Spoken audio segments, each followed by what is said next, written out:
Welcome to the Recruiter Startup Podcast. My name is Dualta, and in this podcast series, I will be speaking to investors, advisors, entrepreneurs, and recruiters who are based all over the world, and we will be discussing how to set up, scale, and operate a world-class recruitment company. Today, I'm speaking to Dan Alexander. He is Director of Training at CD Recruitment, a specialist IT sales and technology recruitment firm based in the UK and in America. And we talked about the psychology of success. So he's not your typical sales trainer. It's not just anecdotal.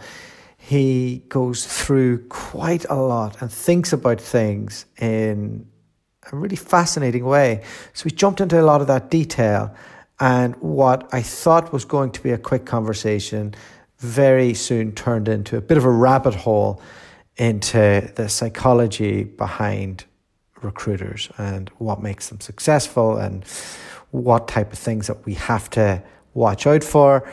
And we just generally talked about the industry as well. He's passionate about it. He's been a recruiter himself, and he's one of the people out there thinking a little bit differently. So hope you all enjoy it. I thought it was a fantastic conversation, and he's just a top bloke.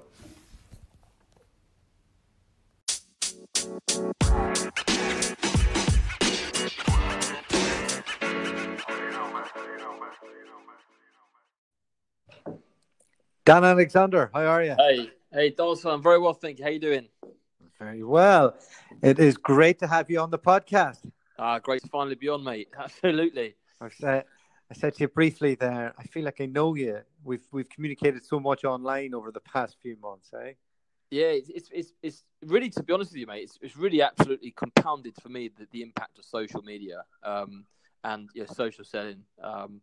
People often say that, when you're doing this sort of stuff, that your prospects and people in your network feel like they know you. But I feel the same, to be honest with you. Long lost friends. All right. So, my old buddy, how we normally start this out is I ask you how you got into recruitment. And I can see you had a technical background before recruitment. Yeah, that's right. Yes, I did a degree in engineering before I went into engineering sales, then medical sales of all things. So I've had quite a varied background, to be honest with you. So do you want me to go from the beginning? No. What led you from leaving those industries and jumping into recruitment? Okay. So I joined recruitment. So I actually joined one of the guys that placed me into a medical sales position. So I was selling to like doctors and surgeons live on patients. And the guy that placed me, he'd started his own recruitment business. And I decided after, say, 6 years on the road, that I didn't want to be doing my boss's job. Lonely, field sales, being out on the road is a very, very lonely job. So decided that I wanted something different, and we got chatting. And then it was the actual first position was recruiting medical sales people to big blue chip medical companies. Oh, right. Okay. And where was this? This was in London, was it? That's right. Yeah. Yeah. Startup for London. And so was it a small office, a large office? What did it look like, and what was your evolution like in there? It was pretty much the two of us plus one RA and an office that was I guess small to say the least. So it was a complete raw startup, to be honest, mate. I joined him when it was just him and one other. So having never done recruitment before, the guy had never owned a business before. So it was a complete roll in the dice on. But fortunately for me, it definitely paid off.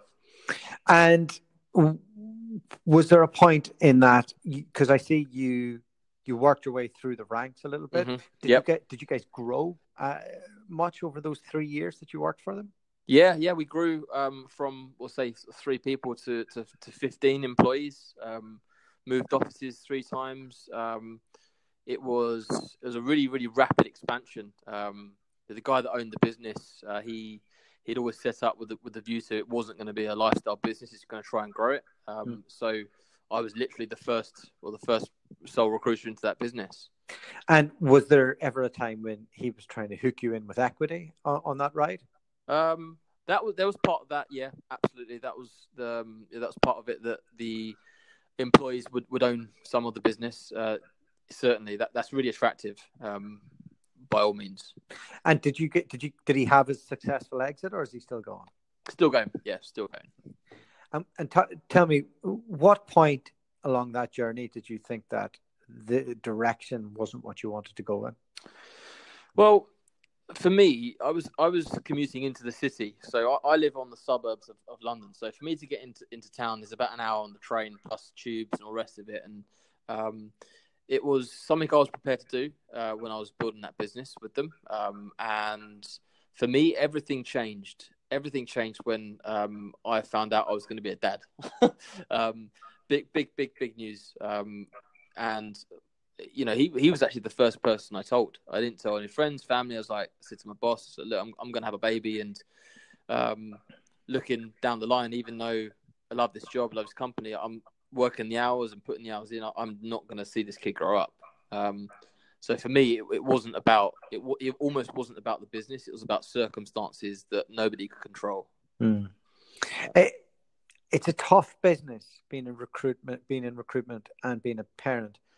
And if it's an old school business in the way that they operate, it can be quite time consuming. And I can imagine that you saw your future being in the office and never being able to do bath and bed with the kids and all the good stuff, hey? Yeah, it's quite an interesting one, to be honest with you, Dualta, because I'd say that that business was quite a progressive business, and actually I think that I think it's wrong to think you can't do recruitment and be a dad at the same time, or a mum. I think that there are many people out there that do it, that are listening to this podcast, and but I think that work-life balance.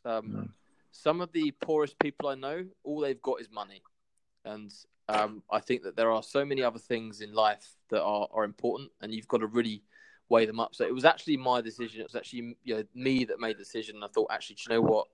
This isn't going to work for me, and there's nothing that we can really put in place that's going to allow me to do my job to the best of my ability, and also, be the best father I can be. So that was it. No, I get it. I've 2 under 2, and luckily we set up this business, so I'm able to scale up and scale down and automate what I need to and fit our days around the kids. And there's I don't have any travel commitments because of technology and because of media and all of the good stuff. So I can imagine I remember seeing some of the people who were working in Robert Walters when I was there, and they were doing such long hours Monday to Thursday, and then going out on a Thursday night or a Wednesday night, and they were parents, and I remember thinking, that's tough going. Yeah. And yeah, that's why we try to structure our life to not have to really do that and to find that balance, which we're all, not that we have balance, but we try. Yeah. I think you've got to, you've obviously made a conscious decision, Dualta, as well, to step away from the more of the traditional corporate recruitment scene. And I think that we're so lucky that we live in an age where actually, as you say, technology, and it's such an entrepreneurial industry where it is legitimately an option for you to do that. And how lucky we are. Yeah. So I just had a meeting with a mate of mine. He's one of the top branding guys in the UK, and I was like, I need to change the brand. It's just a bit of a shell brand that we set up years ago. And he said, well, look, do you need to appear bigger than you are to sell? And I said, no, but when we started out, we thought we did, because that was the mindset of recruitment businesses, wasn't it? Yeah.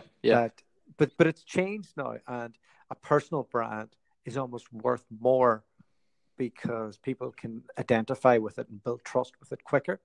So he was like, you just need to double down on that. And that was refreshing, that the world has changed exponentially in the 4 years that we've been in business. Was that the first time that you'd really you picked up on that, the whole personal branding piece? No, I suppose, like, a lot of people throw it around there, but I mean changing my company's name to my name. Right. Okay. And changing all the media platforms that we run, the name of the podcast. Like, Yeah. so while I'm all for personal branding in terms of building out your story and all, if you make it your personal logo as well, or it's almost one step further. Yeah. So like I've always been acutely aware of it, but the fact that he's an old school branding guy and he's able to kind of tell me, look, actually, here's the decision making process on whether you go personal brand or the other. That was to have it pointed out was quite useful. Yeah, absolutely. I think it's certainly more and more people are cottoning onto it. I think these days, especially so, and I'm seeing my recruitment feed change from people just blasting their jobs out into the marketplace to people that are actually trying to give a little bit more value to the people that are actually on those platforms. It's interesting, but we are so in the early days of that right now. It's still a very, very rare thing that, I mean, put it this way, out of a company of, say, 50, 60 employees, there are maybe a handful of people here that are really investing in that right now. And you've got to think that's representative of the industry in general, right? It absolutely is. But the recruitment industry is always a little slower to adopt.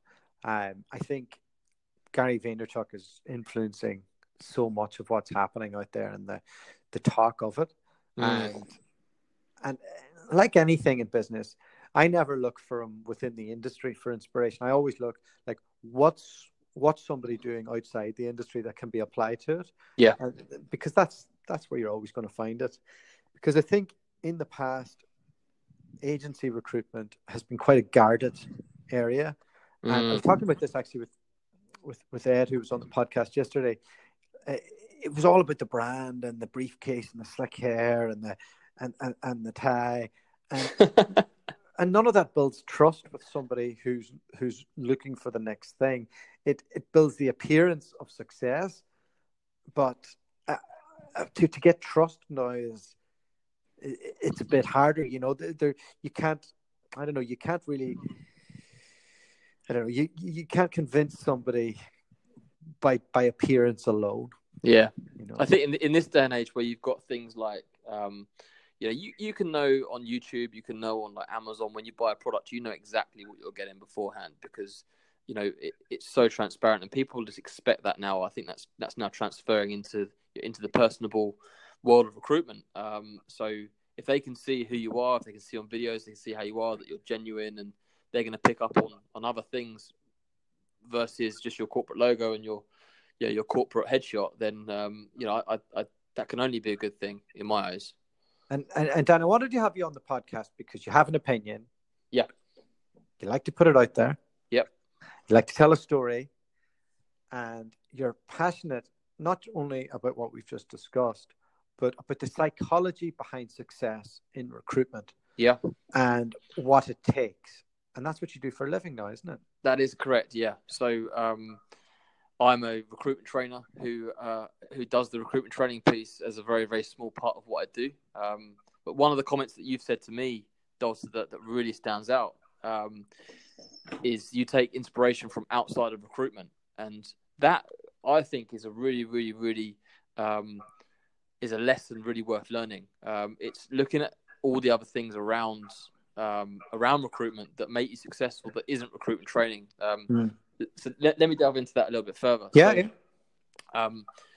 Let's say, for instance, you've got, 100 consultants that are all undertaking a recruitment training program, the 101 recruitment training program, and they do their 2-week, 3-week induction, or however long it takes to get through that. And after, say, 6 weeks, 2 months, their recruitment training notes will be gathering dust in their drawers. Mine was bent after 3 weeks. There you go. Right. So I just built a 100K quarter. I don't need this anymore. That trainer's a pussy. I'm not listening to him.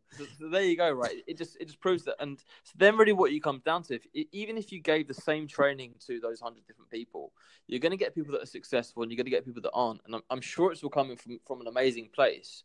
But for me, once the notes go in the drawer or they go in the shredder or whatever people do with them these days, and they say, right, okay, Dan, I know my recruitment training.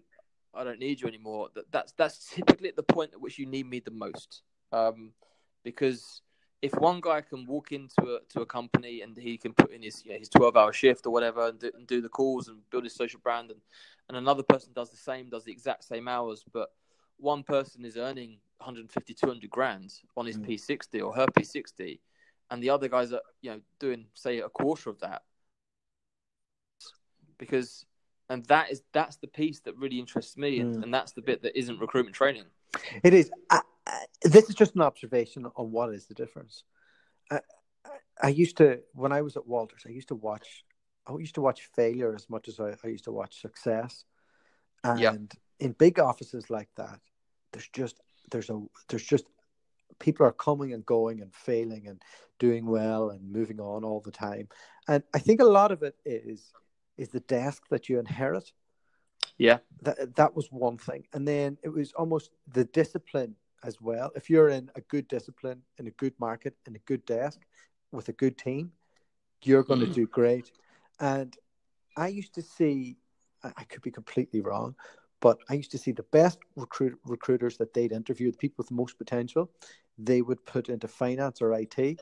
The ones where like they can make big money, and then the people that they weren't too sure of, they put them into office support. And I don't know if that's standard across, if you've heard of that on businesses, but it seems to be a common practice. Yeah, I think there is that perception that you've got sort of different leagues in recruitment, definitely. And yes, so finance, tech and emerging technologies are seen as like, I guess, the Premier League of recruitment. Yeah. So you've got to be at the right caliber to play in that league, certainly. Do you think it's also that those managers who are the top of the Premier League get the pick of the new recruits that come in the door as well? I think so. I think there is an element of that. You've got to just look at that in terms of a football analogy. Yeah. The biggest and most successful clubs have their pick of the best players. So I suppose what I was trying to come to there was that's down to circumstance. But what we're here to do is to go through everything that isn't circumstance, right?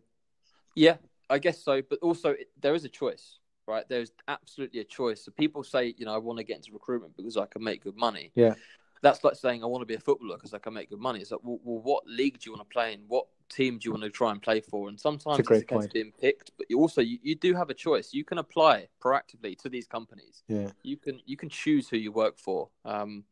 And I think that's the biggest thing from my side of things is, you can't make 100 grand a year in recruitment if you don't have the right environment around you. If you haven't got the right commission structure, if you haven't got the right roles, and you're not working at the right level, it doesn't matter how good you are. It doesn't matter what your mindset is. The environment doesn't support your goals. So the platform needs to be right. Yeah. So that is the base level. So at which you're building your pyramid, that is the foundation. So if the environment around you isn't right, all of the stuff we're going to discuss is in vain. Providing that bit's right, and I guess that's where you help people as well, right? Where you can help them see that there are different opportunities out there, different platforms. Yeah. So I'm a complete snob. I work with the best firms and I work with the best consultants because, as you know, if somebody's to move abroad, they need to be in the top 20 percentile of the room at the very worst. Yeah, because you're talking visas, you're talking relocation, you're talking increase of salary. They have to be better than the people out there in the local market and all of that. And those people are fussy on who they want to go to. They only want to go to the Premier League. Yeah. So that's kind of I suppose that's probably why it's been so hard for us to scale. I'm probably, if I'm perfectly honest, one of my little things is I probably should have set up an IT recruitment business at the start instead of going into rec to rec, because it's just so much easier to build out a business than it is in rec to rec. I think certainly the fees are some astronomical. You're not going to get, well, I guess say not. It's going to be very, very difficult to get like 150 or 200k base in recruitment unless you're dealing with, I guess, really very, very, very senior people at large organizations. Yeah. Typically, the fees are a third of what they would be for IT recruitment. Yeah, generally. But then you've got, I guess, there are so many companies out there for you, I guess, that the there are probably 3 times as many opportunities for you to make that money. No. So there's no problem to get clients. To get clients that can sell their jobs properly to the best people is a problem. Not recruitment companies are like, my door should be broken down with directors phoning me up to ask me to get on this podcast. Yeah. And it doesn't happen. I have to go to them every time. So that just shows me that, one thing is they're afraid of telling their story and getting quizzed on it to a point where they have to really be good at it. Yeah. And whenever we get into it with clients, look, I'll give everybody a shot. We'll let them interview the best people, and then I'll get feedback from the candidate, and they'll say, just didn't blow me away. And I'll hear this a few times, and you'll try and give feedback to them, but a lot of recruitment owners think they're awesome, so they don't work on their personal brand, on their delivery of their products. And then some of them are great, and then they're the ones that we end up doing more business with. It's so interesting to see that, because obviously when I moved in and transitioned into this position, I obviously started working with the likes of Rex as well as resourcing directly as well, and it's so interesting to hear the feedback from people. So Dan, it's so refreshing to actually have someone that wants to sell their company and also wants to feed back to us and give us invest in us. And I just the psychology of why recruitment owners and recruitment businesses will be hard to recruit for themselves. It makes no sense to me whatsoever. A lot of them don't believe in media and in new ways of doing things. Right. And we are fastly, like a rocket ship, moving towards being media companies that recruit. And I can't even believe, if you go through YouTube, you won't find anybody that's got a good YouTube channel in recruitment. There's a couple of old dudes who've done all right, but like they're literally 1,000 years old and they haven't recruited a role since the 1960s. Yeah, and their grandchildren have put on a few YouTube videos. Like it blows my mind. So that's one of the missions this year is to get good at that side, to launch to jump into that and get an early start at it. Because I guarantee in 12 months' time, everybody will have a podcast. Everybody will be on YouTube. They'll all be talking about repurposing their media. They'll be hiring more media people, and they'll be. But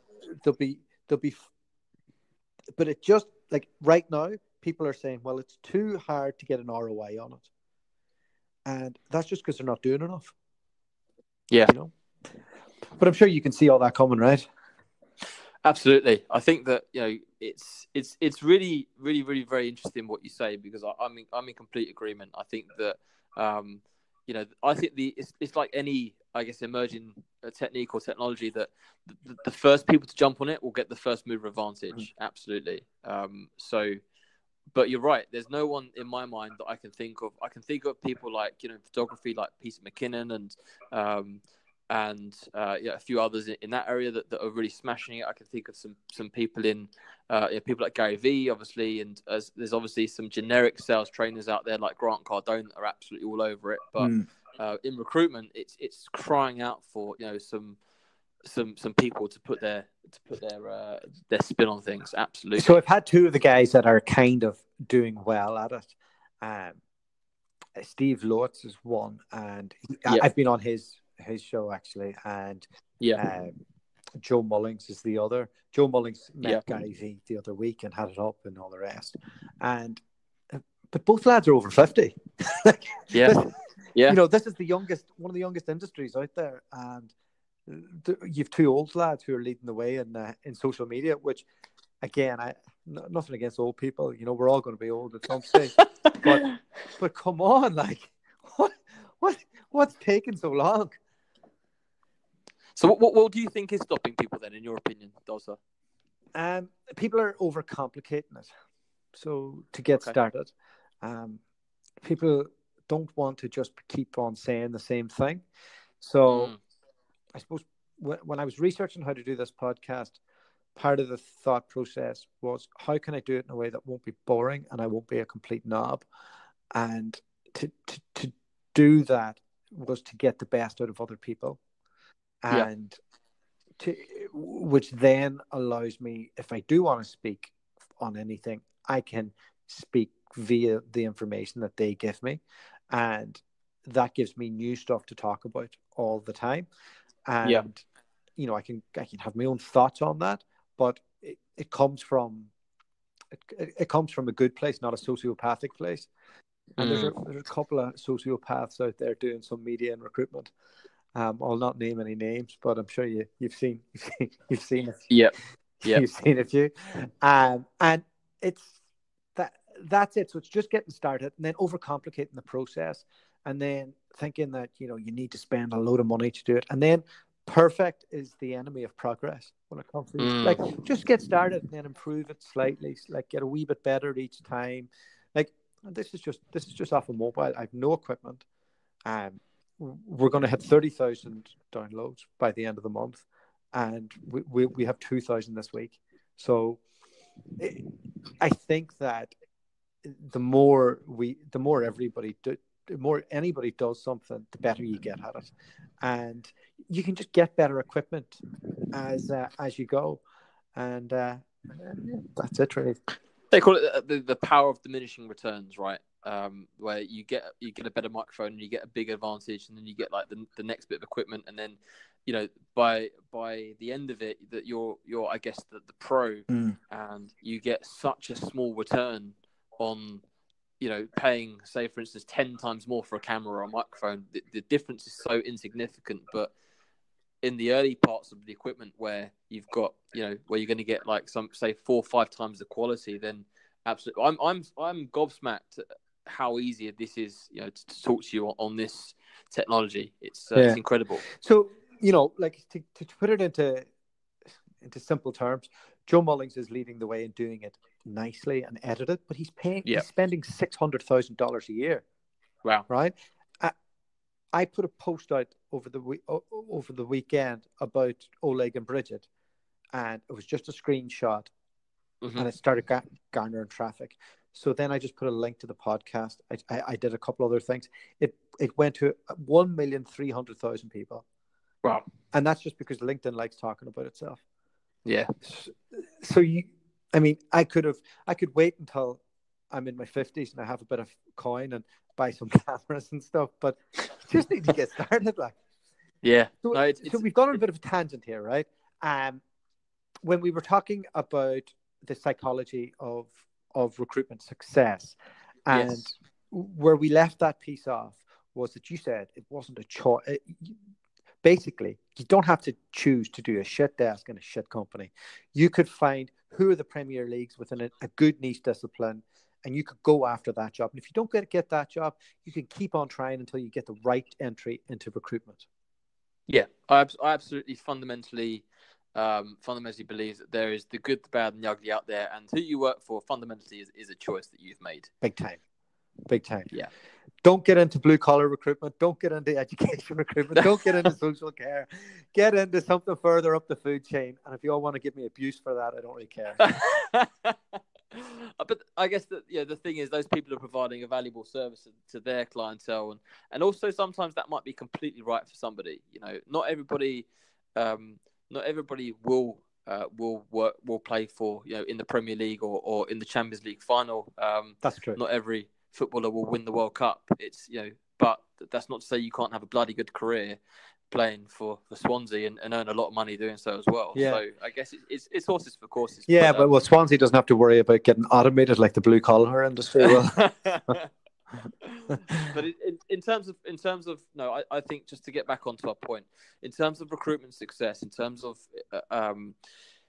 the things that actually make you successful, that comes down to things like your habits. It comes down to things, the choices that you make every single day. Put it this way, I'm sure you know Ronnie O'Sullivan. Yeah, right? I do. Yeah, big fan. Right?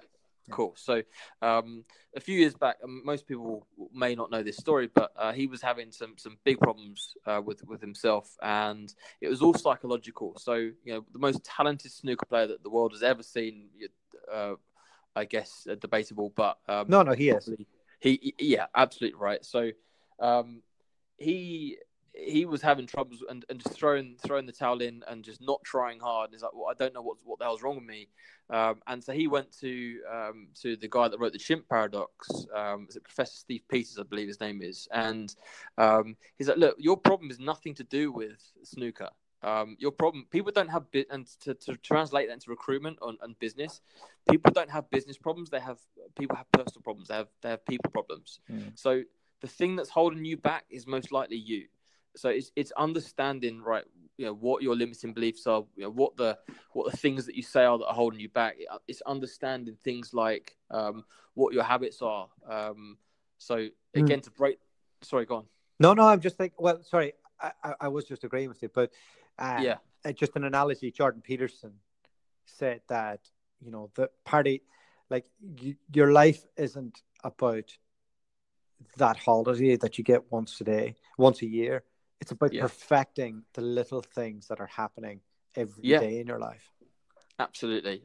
I couldn't agree more. I think it's people are so they're so focused on, say, like on the future and on what's going to happen, I guess a week down the line or the year or at the end of in the 5-year plan, whatever, and they miss the day to day. They're not present in the moment. They miss the day to day, and it's all the small decisions you're making. So to put that into recruitment context, I did an exercise with 2 of my consultants that worked in my team, and I said to them, right, when you take on a role, what's the first thing that you think? What's your process? Where's the first place that you go? And the consultant that was outbilling the other one by 3-1, his process was, I look at other jobs, I see who else I've got out there, and I go after live candidates, and then I'm going to go after candidates where we've worked roles that are similar, and I'm just going to go after and hunt those people first. He had like a pyramid of 12 steps, right? Yeah, and the other one, she had the same 12 steps, but they were in a different order. Completely different order. And what we call that is closest to the money, right? Right. Exactly. So quickest route to money. And he's like, right, I'm going to go there, bang, and he's in. And he's already taken the best candidates. And her process was, well, I'm going to write my job advert. I'm going to, go and put a status on this. I'm going to do that. And by the time she got to the bit that was really making her the money, everyone had already been eaten up by this other guy who was just an absolute animal. So I think it's, to use another metaphor for you, you look at 2 chefs, and it's not just about, you can have the same, or 2 chefs, same ingredients, but they do things in a slightly different way, and they get a completely different result by doing things in a different way in a different time. So the same is true in recruitment. And what does that mean for you as a trainer? How do you go in and change those behaviors? You've got to understand, firstly, I think if people have got to want to change, they've got to genuinely, and that's part of my screening process when I'm interviewing people. I need to want to know that if they're not just saying they want to earn a lot of money and they want to do very well, but they genuinely mean it. Because it's so difficult to motivate someone if they're not self-motivated. It's not my job to motivate people. They've got to be self-motivated. You must see it all the time when people say, look, Dualta, I'm not earning enough money. I want to earn enough money. But then, say 6 months down the line, they're in another job and it's a random Thursday and it's raining outside and their director's out for a lunch meeting with someone else and they find themselves alone. How many calls do they make on that day? How hungry are they really? And that's the first thing for me is about getting the right people. I've got to have the right ingredients. Needy and greedy, as we say in the industry. Yeah. So you can't bake the cake without the right ingredients. And the second thing is to understand, okay, well, where do they need help? And so I've got to kind of understand and almost let them make mistakes, let them see where they're at things, go through the one-on-one training and let them develop and process things their way. And then I'll look at, right, okay, well, what part of the funnel are people dropping out on this particular consultant, or what are they struggling with the most that is having the most difficult impact on them?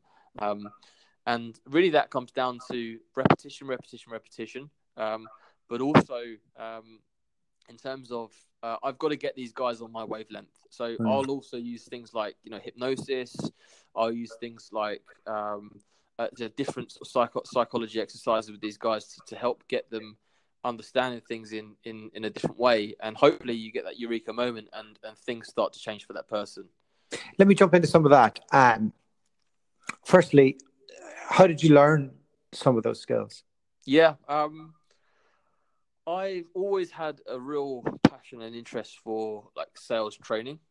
So gradually one thing led to another. So like when I first started out in sales, say 10 years ago, I picked up like Brian Tracy books and Zig Ziglar and started, really, I think, immersing myself in that particular field of sales training. And then I started learning different concepts. I then found neuro-linguistic programming, or what's commonly known as NLP. Sure. And I did some of that. And when I actually did my foundation course in as a practitioner of NLP, my billings tripled from one course to the next, and I thought, bloody hell, there's something here. Yeah. I'm not an expert in NLP, but the most charming people I ever meet are people that are more agreeable. They may mimic some things that you're saying, or the way that you are, the tone of voice. Isn't that the general principle of it? Some of it. So NLP is really about it's really about, it was developed as a modeling behavior, so modeling excellence, and there are several different tools. It's not, that is one tool, one part of it, but it's really about communication. So the reason why people that typically invest in that sort of I guess training is because they then understand how to communicate better, and it makes complete sense. So that's one tool, but the biggest part for me is imagine you were a plumber, right? And I said to you, right, if you want to be a plumber, you've got to go and buy this toolkit from B&Q, and you're going to go and you've got to invest in all these tools, and this is what the hammer does, this is what the saw does. Right now, go and be a plumber. Well, that's the equivalent of like NLP and recruitment. So it's a toolkit of different techniques and tools that you could use, but actually nobody tells you how to use those tools specific to your industry. And half the tools actually you don't really need, or that they're useless to you. So what I'm trying to do with my guys is I'm saying, look, here are some tools from that toolkit. This is how you use them in your day-to-day job, specific to recruitment. And also here are some other tools that aren't in your toolkit that also massively complement your hammer and your saw, that are also going to help you be successful. So I wrap all the psychology, all the the hypnosis, all the different things around recruitment, and that's my blended training. It's completely unique. When you're assessing the psychology of success, when you're in that process, there's some people, like, I find it very hard to tell who's going to be good at recruitment and who won't, because like I think there's a misconception that loud people are the best salespeople, or talkative people are the best salespeople, and that guy who's really confident is going to be really good, but maybe he's not that tough when things don't go well for them. Like, do you have a process that you put people into certain boxes that they need to be treated a certain way? I think that's a huge mistake. I think that is a huge mistake to say that, right, you are this type of person. To put a label on an individual, I think is incredibly dangerous, because I've seen people that I thought would never make it flourish and be top sales guys, top billers, and I've seen guys that he's going to absolutely smash the hell out of this and fail. And so there's more to it than I think than introvert, extrovert, what's on the surface. I think you've got to look at other things, especially in selection, Dualta. I think one of the key things that you can't edit out of a CV is how jumpy you are, right? It's a classic in recruitment, but it's a massive tell on the history of how you behave. That is a behavior that you've had. Yeah. How do you deal with adversity, first of all? Exactly. Was that a question to me, or no? Just exactly. Yeah, that's what. Right. Yeah. Exactly. So, are these people? Are they sticky? Are they going to stick around? Are they resilient? I think the word we look for is gritty. Right. Exactly. So have they got grit? Have they got something about them? Have they, do I think this person's, especially if they're junior, are they going to go through the pains the first 3 to 6 months? The really, I guess, the really dark days in recruitment. Are they going to be able to get through that? Have they got the character? Yeah. And I think you're looking at different backgrounds. Then I think you're looking personally at cultural fit within an organization and how they don't have to fit in. Sometimes you can get someone that can be quite disruptive, but are they going to be disruptive in the right way? Yeah, that's it. Whenever I started out, I was pretty terrified of my manager. She turned out to be great, but Yeah. I was definitely terrified of her for the first bit, and for a large part of it, in fairness. but the director was a bit of a fun guy, and he took me into the room one day, and he said, I didn't bring you here to be a soft shit. You're here to stir it up. I was like, oh my God, this is terrifying. I don't know. I said, I can't be too much like myself. So he'd already picked out that I was a bit of a wrong-un, but that it was going to work within that team dynamic. Yeah. Is that part of your psychological process as well? Picking who will work, like working with the manager to pick, like who will, like what do you need now in this team to shake it up? Absolutely. That is really quite key, to be honest with you. So I'll look at individual teams and they could be right for our company, but not fit into any team because of the team dynamics. But it's almost like a microclimate within an environment. And that for me is key. So I'm constantly evaluating with my managers, right, okay, what do you need today? What sort of person, what sort of individual, what sort of skill set, what sort of level would work with your team? And sometimes it is literally, I need someone to shake up this team. Or I need someone that's going to do what the hell I tell them to do and is going to just be able to do the job that I need to do without any sort of pain whatsoever. So I think to say that, when people have got very, very fixed processes, I think it's quite a fluid process when you're trying to get people into a team and build a culture, build a high performing team. There's no exact, cookie cutter solution to that. But if you can put some thought into it, I like, it's kind of like saying, like, it's like watching a football match. Like, you'll make a sub that you think will work, and it might work, and great, you're the hero, but it might not. But you may as well try and make a difference, right? Yeah, absolutely. And also, there's also things I think you can put in place, just around like team dynamics and that definitely won't work. I guess that's learning from mistakes. It's learning from and part of what I'm starting to do with one of my teams now, it's kind of like a trial basis. I think that psychometrics are very interesting.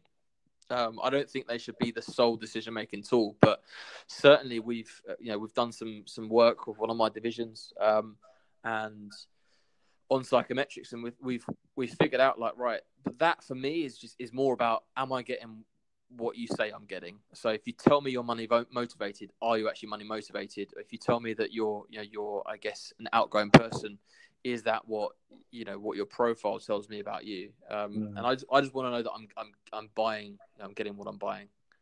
Yeah, it's funny, that money motivated question.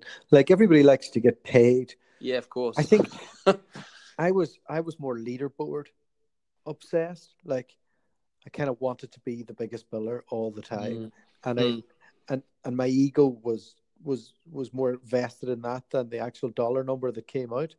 Do you think most people have like, I've heard, like, people, like a lot of people go, oh, you should aim to have a mortgage deposit or a car or whatever.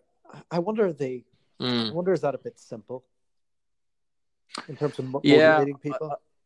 I think also as well, I agree with you in terms of your mindset on this, and I think it's very interesting to hear you say that, because a lot of people focus on.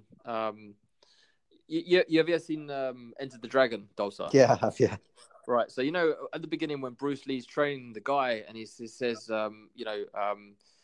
he says, hit me, and the guy starts to hit him, and he goes, right, look, it's like a finger pointing towards the moon, and then he looks at the finger and he gets a great big whack around the ear. So some of your listeners will know that story and some of them won't, but the whole idea is that he says when you focus on the finger, you miss the moon. And for me, the finger is the money, and the moon is the activity that gets you there. And I think when you focus on something that gets you there, so if I know how many people I've got to help versus how much money I've got to make, that is a very, very different outcome that you're going to get from that. And I think off the back of that, a candidate will have a completely different experience if your intention is to help him rather than to make the money. Yeah. And you get the same result either way, but one of them, the candidate feels like they've been through some sort of a kind of almost like a dirty process where you're just in it for your fee. Yeah. And the other one is like, I'm genuinely trying everything I can to help you in your position. Yeah. Do you know what? I don't know if I ever, like, I was always able to separate what my own goals were to what I was doing in the process. And I've always been a bit of a snob even when I was a tech recruiter. Like, I'd always work out, and I spoke about this briefly yesterday. There's levels of companies out there that you like. Let's say it's IT integrators, and they could be like Microsoft partners, for example, and there'll be 5 different levels. And a candidate, I would judge a candidate based on which kind of company they're working for and their background and their certs and all the rest. And your job is to get them to the next one with a bonus on their salary. And I try and look at that from a corporate perspective and from the integrator perspective, and then grade everything. So my goals were never getting mixed up with the goals that I was trying to get them, because you can always get the best. Like, if you focus on getting the best people, better jobs, you can't really go wrong. Yeah, absolutely. I think there's definitely something to be said there, but the focus is really key. Absolutely. So another, I could probably quiz you all day on this, but the team dynamics in recruitment fascinates me. Yep. Let's put ourselves in a high performing team. There's one guy and he's a big biller and he's ambitious. He thinks he wants to be a manager, but you know that he doesn't have the skills to be able to lead. How do you avoid losing this guy? And how do you give him a whirl at the management shop? Do you, like, what's the best thing to do in that situation? Because I think it's one that a lot of directors come by. I think there's it's a tough one, right? It is. That is very, very interesting. I think from, if I was in that situation today, I think there's got to be more for them. There's got to be something more. And I think you've got to understand the ambitions and motivations of that individual. Like, and also understand why do they want management? Like, why is that important to them? Most people think that they should have it just because it's the next thing, but actually would be far, far better off, far happier, far richer if they were just, a principal consultant. So, and have less stress. So you've got to understand, I think, somebody's capabilities, but also the fact that they are completely different skill sets. And it's almost like the opposite of a principal consultant. It becomes then about the team and doing the deal, and ultimately you're sacrificing your commission for other people, and providing the commission structure is good. Obviously, I think people should be given the opportunity if they really want to do it, if they're really passionate about it. But also, I think that it is a completely different skill set. S3 have scaled their business well on it. They just say they say, okay, go set up another brand. If you're that good, and then they try and put some softeners around the person to make sure that but not everybody has the budget and all the rest to make that happen. But it always fascinates me that some companies are able to scale better than others. Yeah. And S3 and all the firms that their owners have come from S3. I think your companies, the guys came from S3 as well, didn't they? Originally, no. Simon and Jeff were the ones that set the business up originally. I don't think they were involved in S3 at all. No. But a lot of the competitors out there in the States, Oliver James, Fade. There's so many of them. And whatever it is in that model of being able to get a consultant, bring him through the ranks, and keeping them hungry enough to open up an office seems to be the key to success. Yeah, it's such an industry where there's so much growth that can happen. I think it all comes back to that kind of environment piece, to be honest, Dualta, as well. Our guys here, we want to make it incredibly difficult for them, transparently, for them to leave. And the best way for us to do that is to give them enough that they're not too hungry, and that they don't feel like, okay, well, yeah, I could probably earn an extra 50, 100 grand maybe somewhere else. But the stress of starting from scratch, the stress of not having a brand behind me, the stress of so if you can structure that business right from the ground up, you can make very, very difficult problems for people, great problems to have, Yeah. When this time of year, Dan, it's getting cold, it's dark. What type of stuff do you have to think about to keep spirits up in the office? It's not really an issue here. I don't really have to think about it. Fantastic. It's cold, it's dark. When you have the right people around you, when you have the right environment, I don't know, to be honest with you. It's not an issue. The guys, it's about getting the right people into your business, so you don't have to do that. Yeah. When you can create, and it's just about learning that, okay, well, I asked because, lots of people move jobs in January because of that, Do you think it's maybe that, or the time to reflect over Christmas? I think it's not just to reflect. I think in a lot of businesses, there's a culture of pushing deals in before the end of the year. So people can make the bonuses, so people can get promoted and all the rest. Sometimes some of that can be doctored in certain businesses. Some of it can be pushed along in the wrong way. And what happens in January is everything's fallen through and things are a bit quieter. That horse that you were very high on in December has disappeared, and you're in a position where you're not the hero anymore, and you have, and that comes back to grit again. Yeah. What do you have in you? Yeah, that's a fair point. I think there is probably a correlation between that and the fact that, I guess deals dropping out makes the days darker. It makes the days longer. So yeah, absolutely, and that's just recruitment in general. I think the better you get at the job, the less that happens. But it's going to happen to you, whether you're a veteran or not. People are going to drop out over long periods and change their mind and all the rest of it. And cold weather and a longer commute and an argument with your boss, and it's all about timing and circumstances, really.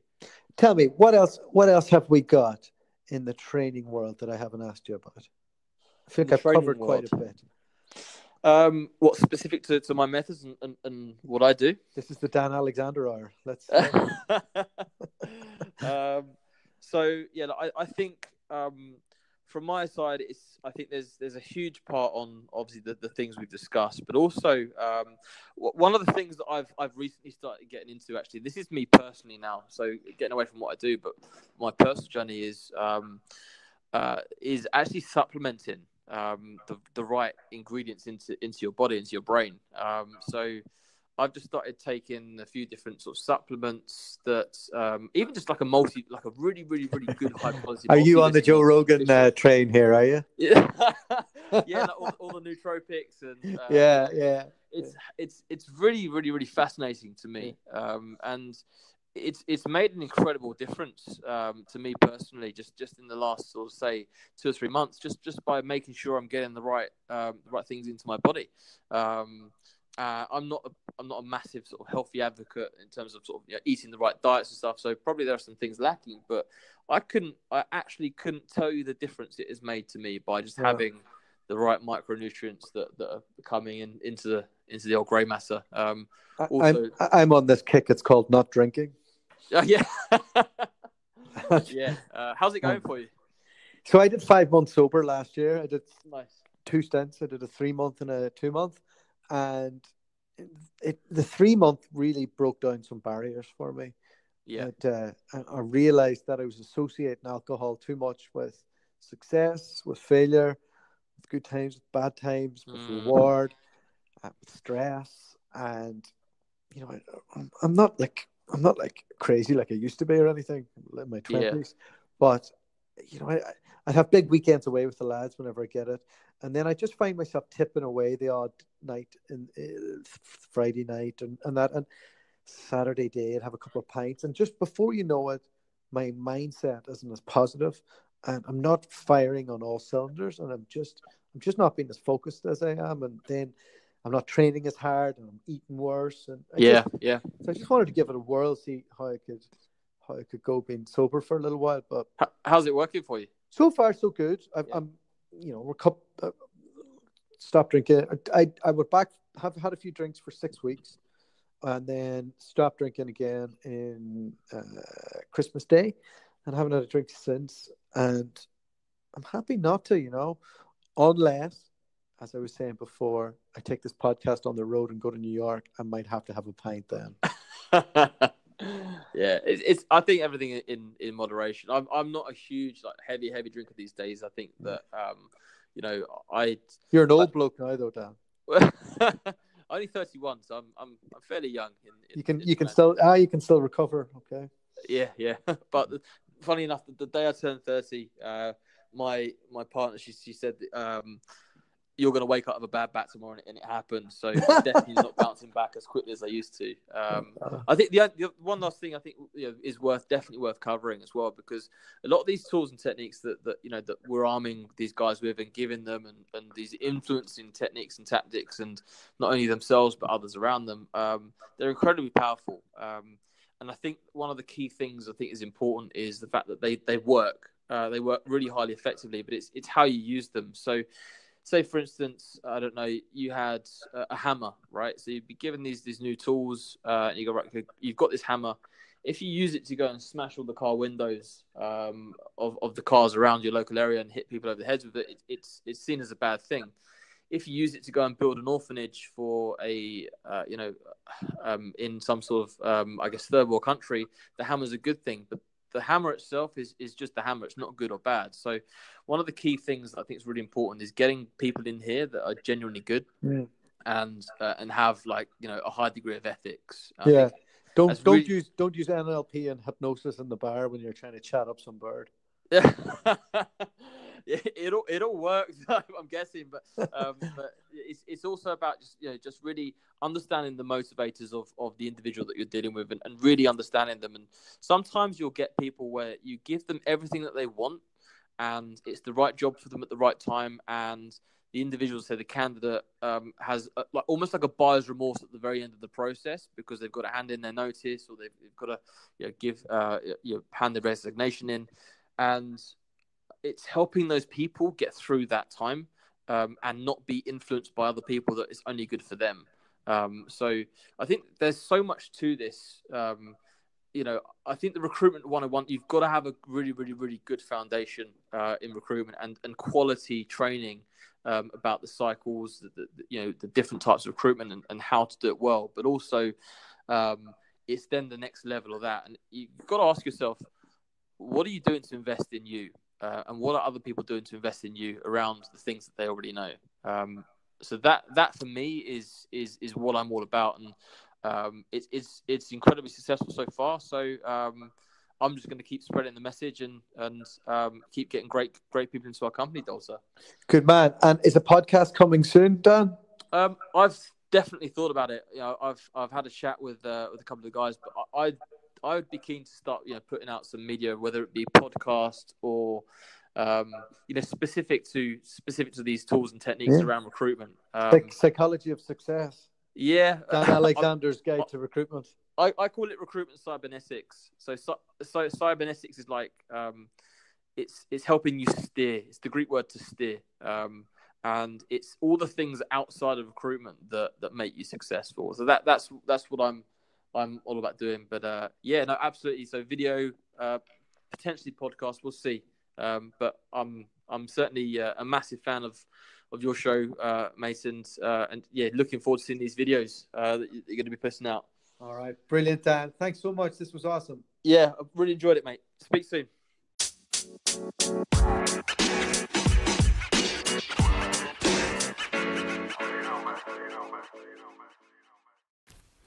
Well, a massive thank you to Dan for coming on the podcast. What a nice guy, and what an interesting take he has on the industry and how he uses psychology and his toolbox, as he calls it, to get the best out of recruiters out there. So it kind of sounds like something out of the TV show Billions, where the lady's on site and she goes in and gets all the traders works on their problems and turns them into killing machines, which is what we all want. We want a bunch of killers making us loads and loads of money. All right, so we'll be back again with another amazing podcast very soon. The podcast you just heard was made using Anchor. Ever thought about making your own podcast? Anchor makes it really easy for anyone to get started.